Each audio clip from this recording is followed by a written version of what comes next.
Okay. Good evening student. तो class को discussion करिया पूर्व गोटे आउ थे छोट क्वेश्चन टे पचारुछि। वॉइस मोर क्लियर अछि तो समस्त को मो वॉइस क्लियर अछि। Okay thank you. आज क्लास रे मु डिस्कशन करिवे तुमन सहित आउ आम पाखे जो अच्छे 50 डेज प्रिलिम एग्जाम पाई ए 50 डेज रे आमे कौन प्रिलिम क्लियर करि परिबा कि एक्सपेक्टेशन कट ऑफ केते जीवो आ ए वर्ष ओएस एग्जाम इतिहास रे जति तुमर माने हेछि एग्जाम ताठू संपूर्ण भिन्न एग्जाम आउ गोटे जिनस एथर एग्जाम क्लियर करबा जो माने धरकर 50% रे भी अच्छो तुम माने भी क्लियर करबा ए वर्ष सहज हेइछो विथ ग्यारंटी सहित मु तुम सहित डिस्कशन करबी। तो फास्ट ताको डिस्कशन करिया पूर्व तुमको गोटे छोट पीडीएफ टे शेयर करछि जोटा कि आसंता काली बा लास्ट डे रे ओपीएससी रिलीज करथिला। तुम देखी तो पिले इथरे से कौन मेंशन करिछि जे केउ केउ डिपार्टमेंट रु केते पिला अप्लाई करछन्ती। देखो जदि ए जिंस को मु तुमମାନଙ୍କ सहित विगत 4 वर्ष मु तुमको लक्ष्य करी कहे दीर्घ 4 वर्ष भीतर दीर्घ 4 वर्ष भितर एते कम पिला अप्लाई करछन्ती। एते कम पिला अप्लाई करछन्ती केबे मु देखि एते कम पिला अप्लाई करबा बहुत कम पिला एथे अप्लाई करछन्ती जोटा कि नंबर 1 पॉइंट। आर कारण गोटे मात्र कारण सी होची कोन ना एथरो एक्स्ट्रा अटेम्प्ट दिया जाय नहीं कहीं ना एक्स्ट्रा अटेम्प्ट देइथिले बहुत सारा पिला आहुरी 20-25 हजार माने अधिक अप्लाई ही थाए। तो सेटा प्रथम कथा माइनस हला। द्वितीय कथा होची मते माने आश्चर्य लागुचे एथरे एज बढ़ी गला किंतु सेही हारे पिला अप्लाई करनांती आर अर्थ पिला माने मेंटली वर्तमान फिट नांती जे आमे ए वर्ष एग्जाम दो से नेक्स्ट ईयर को प्लानिंग करचुंती। आउ तृतीय गोटे पॉइंट जोटा कि समस्त को एटा जानिबा दरकार कहीं ए वर्ष एग्जाम गोटे इंपोर्टेंट एग्जाम होबा जाउची। देखो भेरी लॉजिकली बहुत सारा पिलांक सहित मु किछि डिस्कशन करिछि किछि मोर फ्रेंड माने मिस्तिर अछंती ताके सहित भी डिस्कशन करिछि। एथरो जो माने यूपीएससी पे प्रिपेयर होछंती तांको भुतरु 50% पिला सीरियस नहांती ओपीएससी रो पोस्ट पर। मो वर्ड को ध्यान दे सुनबो जो माने यूपीएससी पे प्रिपेयर होंती कारण तांको भुतरु अधे पिला पोस्ट नहीं जानती किंतु से माने 50% पिला प्रिपेयर नहांती ओपीएससी पे। आर दीटी कारण अछि गोटे कारण होछि ओएस रो ओडिशा एडमिनिस्ट्रेटिव सर्विस रो पोस्ट कम अछि। तो सेति पे द्वितीय कथा एथरो ओपीएससी कोन करछि यूपीएससी को फॉलो करछि तार तो ओपीएससी रो एग्जाम यूपीएससी सहित जीव दैट मींस हमरो मे लास्ट रे की रहिला यूपीएससी रो प्रीलिम जून फर्स्ट रे कोन रहिला तुमरो ओपीएससी प्रीलिम किंतु हमको लागुछि सत जे एका पाठ केबे एका नुहे रे पिले केबे नुहे जे कहे से ऊपर ऊपर कहि दिए किंतु प्रैक्टिकली केबे भी एका नुहे 40% तुम्हें डिफरेंट पाइबो 40% तुम्हें डिफरेंट पाइबो। तो सेथिपाई तो एथरो बहुत सारा पिला यूपीएससी प्रति कंसंट्रेशन करछुते से ओपीएससी को माइनस करछुंती। आ गोटे जिंस को मु ध्यान दे कहूछ मो कथा ध्यान दे सुनो गोटे प्रीलिम एग्जाम परे यूपीएससी रो प्रीलिम एग्जाम परे गोटे पिला लागी पड़े मेन पाई जदि से लागुछि फेर ओपीएससी रो प्रीलिम पाई तो डेफिनेटली तार मेन प्रिपरेशन रे हमपर हम तार तो ओवरऑल एया कथा कहया गले एथरो नंबर ऑफ एप्लीकेशन कमिसी नंबर ऑफ कंपटीशन क्वालिटेबल कंपटीशन एथर कमिछि एक्स्ट्रा अटेम्प्ट नहीं यूपीएससी पिला किछि भी ओपीएससी को आसु नाहंती तो ये गोटे गोल्डन चांस जो चांस 2021 मसीह आसला मन पकाओ से वर्ष कट ऑफ थिला आउट ऑफ 200 रु 47 जस्ट इमेजिन से वर्ष कथा मन पड़े बहुत सारा पिला निजको बहुत माने एते फील करंती कोन कलु हमें से वर्ष 47 थिला कट ऑफ आ ए वर्ष विथ लाइव क्लास रे मु तुमको दउची डेट लेखो 19/4/2026 जेतबे रिजल्ट आसीहो से मते कॉल करिवो तुम जनरल बॉय कट ऑफ केबे भी 90 रु 95 भितरे माने रहिबो जदि हमें यदि एतरा मु माने एक्सेस कहूची किंतु मोर जति को 100% मु सियोर अछि से डेफिनेटली माने 90 रु बिलो रहिबो 90 रु बिलो रहिबो तो एटा लेखि रखो 90 रु बिलो माने 80 हे पारे 85 हे पारे 75 हे पारे 70 हे पारे।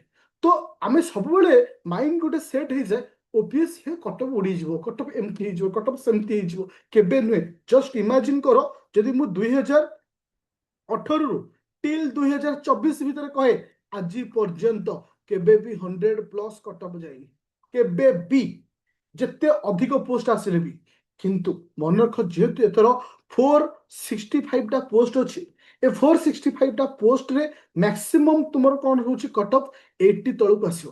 ତ ଏଥର ସବୁ ଡିପାର୍ଟମେଣ୍ଟର ପିଲାମାନଙ୍କୁ ଅପରଚ୍ୟୁନିଟି, ଯେଉଁମାନେ ୟୁଆର୍ କାଟାଗୋରୀରେ ଅଛ ଗାର୍ଲ ଆଣ୍ଡ ବୟ ପାଇଁ ଅପରଚ୍ୟୁନିଟି, ଯେଉଁମାନେ ଏସିବିସିରେ ଅଛ ସେମାନଙ୍କ ପାଇଁ ଅପରଚ୍ୟୁନିଟି, ଯେଉଁମାନେ ଏସଟି ଏଇଠି କେବେ ଲକ୍ଷ୍ୟ କରିଛ ଗୋଟେ ଜିନିଷ, ଜଷ୍ଟ ଦେଖ ଏସି କାଟାଗୋରୀରେ ଯେତିକି ପିଲା ଏସଟି କାଟାଗୋରୀରେ ସେତିକି ପିଲା ଆପ୍ରୋକ୍ସିମେଟଲି ଏସିବିସି ମଧ୍ୟ ସମାନ। ତା ତ ଇକ୍ୱାଲ କମ୍ପିଟିସନ ସବୁ ଡିପାର୍ଟମେଣ୍ଟରେ ଅଛି। ଏସି ପିଲା ଯେତିକି ବି ଅଛନ୍ତି ତତ୍ପର, ଏସଟି ପିଲା ବି ସେତିକି ତତ୍ପର ଅଛନ୍ତି, ଏସିବିସି ପିଲା ବି ସେତିକି ତତ୍ପର ଅଛନ୍ତି, ୟୁଆର୍ ବି ସେତିକି। ତ କମ୍ପିଟିସନ ବର୍ତ୍ତମାନ ଇକ୍ୱାଲ ଲେଭେଲରେ ଅଛି। ତ ସେଥିପାଇଁ ଏ ବର୍ଷ ଗୋଟେ ଅପରଚ୍ୟୁନିଟି ବର୍ଷ। ତ ଆମେ କ'ଣ କରିବା, ଏ ଫାଇନାଲ ଡିସିସନଟା ମୁଁ ତମକୁ ଦେବି, ଯୋଉଟା କି ଅପ୍ ଟୁ ଏକ୍ସାମ ପର୍ଯ୍ୟନ୍ତ ନୁହେଁ, ମେ ମାସ 20 ତାରିଖ ପର୍ଯ୍ୟନ୍ତ এই ପ୍ଲାନିଂଟାକୁ ଚଲେଇବ। ଆମର ପ୍ରଥମ ଟାର୍ଗେଟ ରହିବ ସବୁଦିନର ସକାଳ 7ଟା ବେଳେ ଆସନ୍ତା କାଲିଠାରୁ ମୁଁ ତୁମମାନଙ୍କର ସିସାଟ ପେପର ଆଉ ଥରେ ନ୍ୟୁଲି ଷ୍ଟାର୍ଟ କରିବି, ଯାର ଟାଇମିଂ ହେଉଛି 7ଟା, ପ୍ରତ୍ୟେକ ଦିନ 1 ଆୱାର। କାହିଁକି ଏଟା କହୁଛି, ତମକୁ ମୁଁ ସେୟାର କରିବାକୁ ଚାହିଁବି ଆର ବର୍ଷର ସିସାଟ ପେପରକୁ। ସମସ୍ତଙ୍କୁ ଶୋ ହେଉଛି ଆର ବର୍ଷର ସିସାଟ ପେପର, ହଁ କି ନା? ଇଏ ଶୁଣୁ, তুমি ଦେଖିବ লিଟରାଲି ତୁମକୁ ଏହା କହିବାକୁ ଚାହୁଁଛି ଭେରି ହାର୍ଡଲି, ବହୁତ ଡିଫିକଲ୍ଟ, ବହୁତ ଡିଫିକଲ୍ଟ। ତୁମେ ଦେଖ ଗୋଟେ ଷ୍ଟେଟମେଣ୍ଟ ଇନଫରେନ୍ସ ଗୋଟେ ଅଛି, ଗୋଟେ ଟପିକ, ସାଧାରଣତଃ ଇଏ ହେଉଛି ଗୋଟେ ୟୁପିଏସସି ର ନୂଆ ପ୍ୟାଟର୍ନ, ଯୋଉଟା କି ପଚାରୁଛି ତା ଉପରେ କ୍ୱେଶ୍ଚନ, ତା ଅର୍ଥ ଆମକୁ ଏ ବିଷୟରେ ପଢିବାର ଅଛି। তুমি ଜଷ୍ଟ ଇମାଜିନ୍ କରିବ ଯଦି ଟୋଟାଲ ମୁଁ ଏକ୍ସାମର ପ୍ୟାଟର୍ନକୁ ଦେଖୁଛି ପୁରା ଡିଟେଲ୍ସ ମୁଁ ଆନାଲିସିସ୍ କଲି, ଟୋଟାଲି 80ର କ୍ୱେଶ୍ଚିନ୍, ମାନେ ଆମେ ଯଦି ଗୋଟେ ପିଲା ନର୍ମାଲ ଷ୍ଟାଣ୍ଡାର୍ଡରେ ଥିବ ସେ ମ୍ୟାକ୍ସିମମ୍ 15ରୁ 20ଟା କ୍ୱେଶ୍ଚିନ୍ କରିପାରିବ ନର୍ମାଲ ଷ୍ଟାଣ୍ଡାର୍ଡରେ। ଆଉ ଗତ ବର୍ଷ ବା ଲାଷ୍ଟ ଇୟର ଯେତିକି ପିଲା 100 ପାଖାପାଖି ରଖୁଥିଲେ ଜିଏସ୍ 1ରେ, ଜିଏସ୍ 2ରେ 60+ ବି ରଖିପାରିଲେ। ଆର ଗୋଟିଏ କାରଣ ହେଉଛି ଏଇ ଜିନିଷଟି। ତ ମୁଁ ତୁମମାନଙ୍କୁ ଗ୍ୟାରେଣ୍ଟି ସହିତ 100% ଗ୍ୟାରେଣ୍ଟି ଦେବି, ୟୁପିଏସସି ଆଉ ଓପିଏସସି ର ଯୋଉ ନୂଆ ପ୍ୟାଟର୍ନ ଯୋଉ ସିସାଟ ଆସିଛି, ସେ କ୍ଲାସ ଆସନ୍ତା କାଲିଠାରୁ ସକାଳ 7ଟା ରହିବ। ଏଟା ଏଭ୍ରିଡେ ରହିବ 7 o'clock, 1 ଆୱାର ସବୁବେଳେ ପାଇଁ। ତୁମେ ଭାବିବ ଯେ ଆମେ ନୂଆ ଜିନିଷ ପଢିବା, ଯୋଉଟା କି ଡାଇରେକ୍ଟ ୟୁପିଏସସି ର ପ୍ୟାଟର୍ନ। ତ ଛୋଟ ରିକ୍ୱେଷ୍ଟ ରହିବ, ଯୋଉମାନେ ମ୍ୟାଥରେ ଭାବୁଛ ଯେ ମୁଁ ସିସାଟ କ୍ଲିୟର କରିଦେବି, ଫିଲହାଲ ଆଉ ଥରେ ବି ତୁମକୁ ରିକ୍ୱେଷ୍ଟ କରିବି ଥରେ କ୍ଲାସ କର।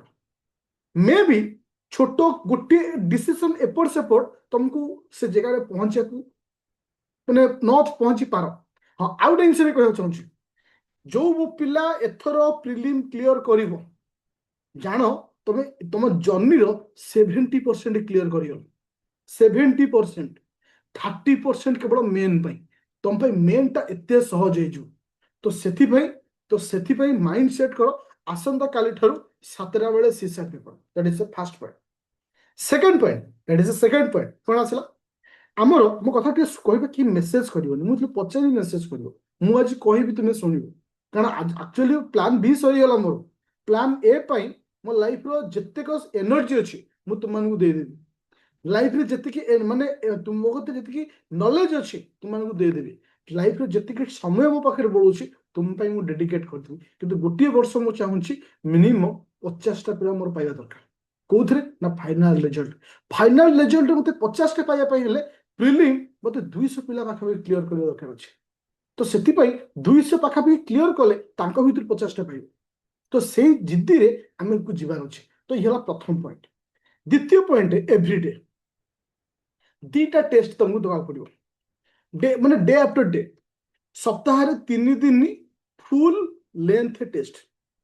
ସପ୍ତାহে 3 ଦିନ ମାନେ ଆଇଦର 100 ବାଲା କିମ୍ବା 50 ବାଲା, ଯୋଉଟା କି ଫୁଲ ଲେନ୍ଥ ଟେଷ୍ଟ ତୁମମାନଙ୍କୁ ଦଉଥିବ, ଯୋଉଟା କି ଆସନ୍ତା କାଲିଠୁ ଷ୍ଟାର୍ଟ ହବ। ଆଉ ସପ୍ତାହରେ 3 ଦିନ କ'ଣ ହବ, subject wise test. Subject wise ଟେଷ୍ଟର କ୍ୱେଶ୍ଚିନ୍ ସଂଖ୍ୟା ରହିବ 30ଟା। ପଲିଟିର 30 ଯଦି ଦବ ପଲିଟିର 30ଟା, ଜୋଗ୍ରାଫି ଦେଲେ ଜୋଗ୍ରାଫି 30ଟା, ଇକୋନୋମି ଦେଲେ ଇକୋନୋମି 30ଟା, ହିଷ୍ଟ୍ରି ଦେଲେ ହିଷ୍ଟ୍ରି 30ଟା। 30 ଟିକିଆ ସେଟ୍। ତ ଏ 2ଟା ଚାଲିବ। ତା ଅର୍ଥ ଆସନ୍ତା କାଲିଠାରୁ ଆମର କୋଉ ସେଟ୍ ଚାଲିଲା ନା, କାଲି ତୁମମାନଙ୍କ ଯୋଉ ସେଟ୍ ଅଛି ସେ ହେଉଛି ତୁମର ସେଟ୍ ନମ୍ବର 4। 3ଟା ଡିସ୍କସନ କରିନି, ବହୁତ ଶୀଘ୍ର ଡିସ୍କସନ କରିବି। ତ ଏଇଟା ହେଉଛି ମଣ୍ଡେ। ତାହେଲେ ଟ୍ୟୁଜଡେ ଦିନ କ'ଣ ହବ ନା, ଟ୍ୟୁଜଡେ ଦିନ ହବ subject wise test. Monday, Tuesday, Wednesday. Wednesday କ'ଣ, ସେଟ୍ ନମ୍ବର 5। ତାପରେ ଓଡନେସଡେ ଉପରେ ଆସିଲା କ'ଣ, ମଣ୍ଡେ, ଟ୍ୟୁଜଡେ, ଓଡନେସଡେ, ତାପରେ ଆସିଲା ଥର୍ସଡେ।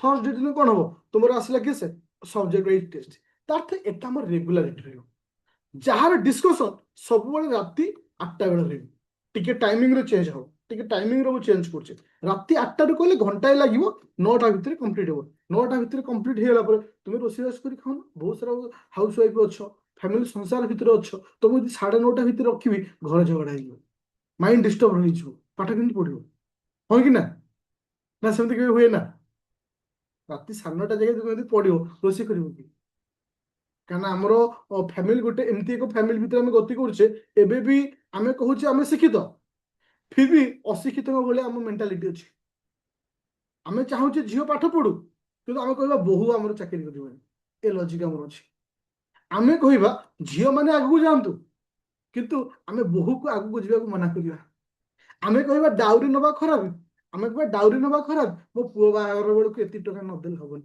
କାହିଁକି ନା ମୋ ପୁଅ ହଉଛି ସରକାରୀ ଚାକିରି ଇଏ ଶୁଣୁ ଇଏ ହଉଛି ଥଟ୍ ଚିନ୍ତାଧାରା ଆଜିର ସମାଜର ଏଟା ଚିନ୍ତାଧାରା ଆଚ୍ଛା ଯୋଉ ଝିଅ ତାର ମାନେ ଯୌବନ ସମୟରେ ଯୋଉ ଅସୁବିଧା ଭୋଗିକି ଆସିଥିବ ସେ ସେଇ ଅସୁବିଧାକୁ ତାର ବୋହୂ ସହିତ ସେ ଆପ୍ଲାଏ କରିବ ଶାଶୁ ମାନେ ସେ ସମୟରେ ଯୋଉ ଟର୍ଚର ସହିତ ଓଲଟି ସହିଚ ତୁମକୁ ଛାଡିଦବାର ଅଛି ସେ ତାକୁ ଆପ୍ଲାଏ କରିବ କାହା ଉପରେ ତା ଶାଶୁ ଉପରେ କଣ ନା ସମାଜରେ ନାରୀଙ୍କ ପାଇଁ ଆମେ ଜାଗ୍ରତ ଅଛେ ଆମେ ଏପଟେ କ୍ୟାଣ୍ଡେଲ ଧରିକି ଯିବା କଣ ନା ନାରୀକୁ ସମ୍ମାନ ଦିଅ ନାରୀକୁ ପ୍ରୋଟେକ୍ଟ କର ଜଷ୍ଟ କେହି ଜଣେ ବାଟରେ ଏକୁଟିଆ ଦେଖିଲେ ଛୋଟ ଟିକେ ମାରିଦବା କଣ ନା କମେଣ୍ଟ ମାରିଦେଇ ପଡିବା ଅଫକୋର୍ସ ଏଟା ଚିନ୍ତାଧାରା ଆଜିର ସମାଜ ଠିକ ସେଥିପାଇଁ ତ ଆମର ପ୍ଲାନିଂ ହଉଛି ଆମ ଏ ବର୍ଷ ସକ୍ସେସ୍ ପାଇବା ଆଟ୍ ଆଟ୍ 100% ତ ଏଟା ରହିବ ଫାଷ୍ଟ କଥା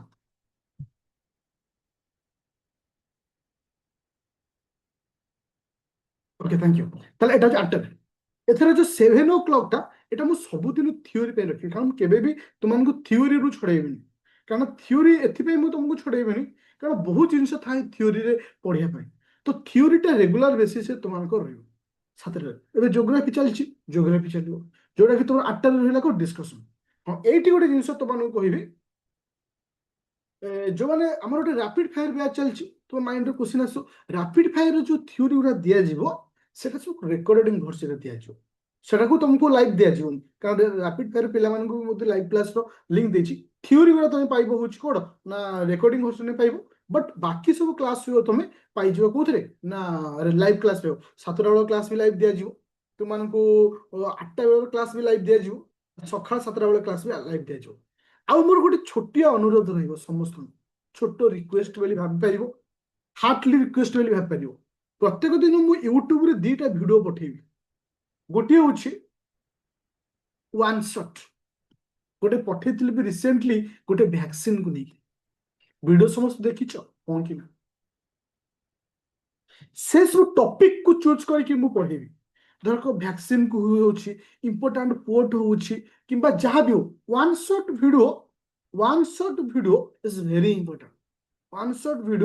ଇମ୍ପୋର୍ଟାଣ୍ଟ ତ ସେଥିପାଇଁ ହଁ ତ ତା ପାଇଁ ଗୋଟେ ଫାଇଲ ବି ମୁଁ ବନେଇଛି ତୁମମାନଙ୍କର ଆପ୍ଲିକେସନରେ ଯୋଉଟା କି କାଲି ଠାରୁ ତୁମେ ପାଇଯିବ ଆଉ ଗୋଟେ ନୂଆ 2ଟା ଫାଇଲ ଆଡ୍ ହବ ଗୋଟେ ୱାନ୍ ସଟ୍ର ଆଉ ଗୋଟେ ଅଛି ମ୍ୟାପିଂର ସେକେଣ୍ଡ ଭିଡିଓ ମୁଁ ଅପଲୋଡ କରିଦେଇଛି ଆଜି ଅପଲୋଡ ହେଇଥିଲା ମର୍ଣ୍ଣିଂରେ ତାର ଅର୍ଥ ତୁମେ ଏଇ 2ଟାକୁ ସେଲ୍ଫ ଟିକେ ପଢିବ 2ଟା କାହିଁକି ନା ଏଟା ସବୁଦିନ ମୋ ଡ୍ୟୁଟି ମୁଁ ପଠେଇବି ୟୁଟ୍ୟୁବରେ ତମ ଡ୍ୟୁଟି ନୋଟଟାକୁ ବନେଇବ ଦେଖ ଏଇଠି ବହୁତ ସାରା ପିଲା ଭୁଲ କରନ୍ତି ଯେ ଖାଲି ପଢିକି ରହିଯାନ୍ତି କେମିତି ତୁମେ କରିବ ୱାନ୍ ସଟ୍ର ଗୋଟେ ଖାତା ରଖିଦବ ଯୋଉ ଦିନ ଯୋଉ ଟପିକ ପଠେଇବି ତମେ ସେ ଟପିକ ଗୁଡା କଣ ଲେଖିବ ନା ଖାତା ଲେଖିଦବ ଧର ଭ୍ୟାକ୍ସିନ ଆସିଲା ମୁଁ ଲାଷ୍ଟ ଟାଇମ ତୁମକୁ 3ଟା ଭ୍ୟାକ୍ସିନ ପଢେଇଥିଲି ଗୋଟେ HPV ଯୋଉଟା ହ୍ୟୁମାନ ପପିଲୋମା ଭାଇରସ ବିଷୟରେ ପଢେଇଥିଲି ଗୋଟେ ତୁମର ମ୍ୟାଲେରିଆ ଡିଜିଜ ଉପରେ ବିଷୟରେ ପଢା ହେଇଥିଲା ଆଉ ଗୋଟେ ଅଛି କଣ ଡେଙ୍ଗୁ ପାଇଁ ପଢା ହେଇଥିଲା 3ଟା ଭ୍ୟାକ୍ସିନ ପଢେଇଥିଲି ତୁମେ ତାକୁ ନୋଟ ବନେଇଦବ ଯେ ତୁମର ପାପିଲୋମା ଭାଇରସର କନସେପ୍ଟ କଣ ଅଛି ତୁମର ଯୋଉ ମ୍ୟାଲେରିଆ ପାଇଁ ଯୋଉ ନୂଆ ଭ୍ୟାକ୍ସିନ ଆସିଛି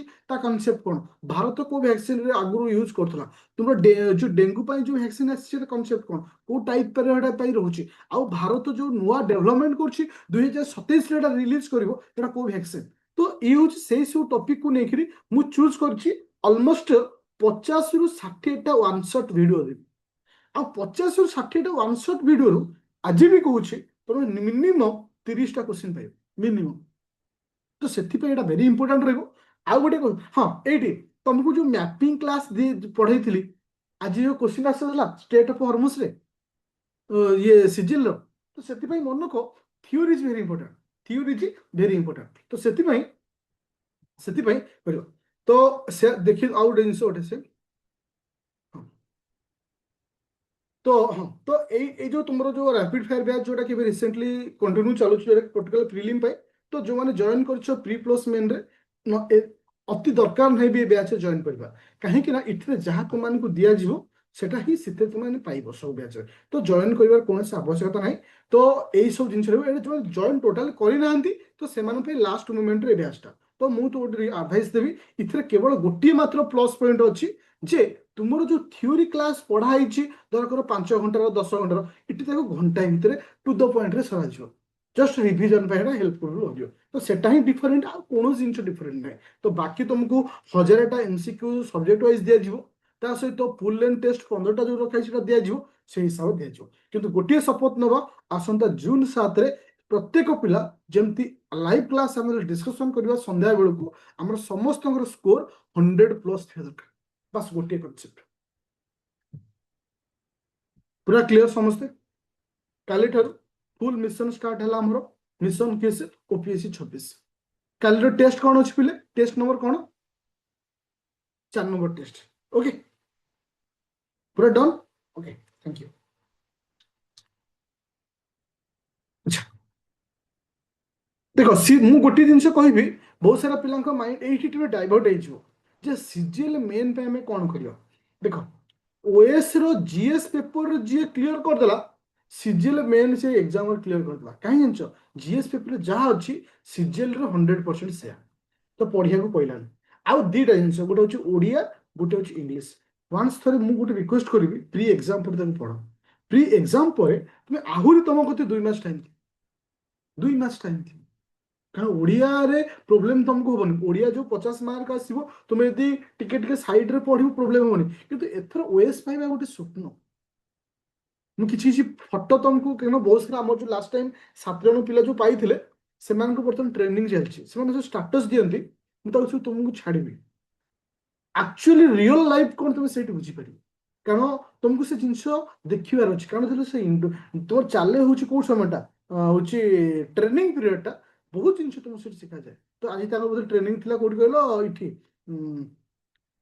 ସେଟା କଣ ସ୍କିଲ୍ ସେଣ୍ଟର, ଯୋଉଟା କି ସେଣ୍ଟ୍ରାଲ ସ୍କିଲ୍ ସେଣ୍ଟର ଯୋଉଟା କି ଅଛି। ପୁରା ତମକୁ ଏଭ୍ରି ଫଙ୍କସନରେ ତାଙ୍କୁ ନେବେ ବୁଲିବା ପାଇଁ, ଏଭ୍ରି ଫଙ୍କସନରେ ପୁରା ହାଇ ଫାଇ ଆକାରରେ ତମକୁ ଲକ୍ଜରିୟସ୍ ଟାଇପର ତମକୁ ଏନ୍ଜୟ କରିବାକୁ ଦିଆଯିବ। ବହୁତ ପ୍ରକାର ଫାସିଲିଟି ଥାଏ ଗଭର୍ଣ୍ଣମେଣ୍ଟ ତରଫରୁ। ତ ସେଟା ଏଟା ଗୋଟେ ସ୍ୱପ୍ନ। ସିଜିଏଲ ହଉଛି ବିକଳ୍ପ, ଓଏସ୍ ହଉଛି ସ୍ୱପ୍ନ ଗୋଟେ ଷ୍ଟୁଡେଣ୍ଟର। ତ ମୁଁ କହିବା କଥା, ଯୋଉମାନେ ଓଏସ୍ କୁ ସିରିୟସ୍ ଅଛ, ଓଏସ୍ କୁ କନସେନଟ୍ରେସନ କର ଆଟଲିଷ୍ଟ ଜୁନ 7 ତାରିଖ ପର୍ଯ୍ୟନ୍ତ। କାରଣ ଜୁନ ପରେ ତୁମର ମେନ୍ ଏକ୍ସାମ ହବ, ଆଟଲିଷ୍ଟ ଜୁନ ଜୁଲାଇ ଅଗଷ୍ଟ ଆଡକୁ ହେଇପାରେ। ତ ସେଥିପାଇଁ ଓରିଡ୍ ହୁଅନି। ହଁ, ଓଏସ୍ ର ମେନ୍ ରେଜଲ୍ଟ ଏଇ ମାସ ଲାଷ୍ଟକୁ ଆସୁଛି, ଏଇ ମାସ ଲାଷ୍ଟକୁ ଆସିବ। Okay, thank you. ତ କ୍ଲାସକୁ ମୁଁ ଏଇଠି ଏଣ୍ଡ କରୁଛି। ତ ଆଇ ହୋପ ସମସ୍ତଙ୍କ ଡାଉଟ୍ କ୍ଲିୟର ଥିବ। ସିଜିଏଲ କଟଅଫକୁ ନେଇ ମୁଁ ଭିଡ଼ିଓ ବନେଇଥିଲି, ତାକୁ ନେଇ ଚେକ୍ କରି ନେବ। ତ ଏଇ ହିସାବରେ ଆମେ ଆଜିଠୁ କଣ୍ଟିନ୍ୟୁ କରିବା। Okay, thank you.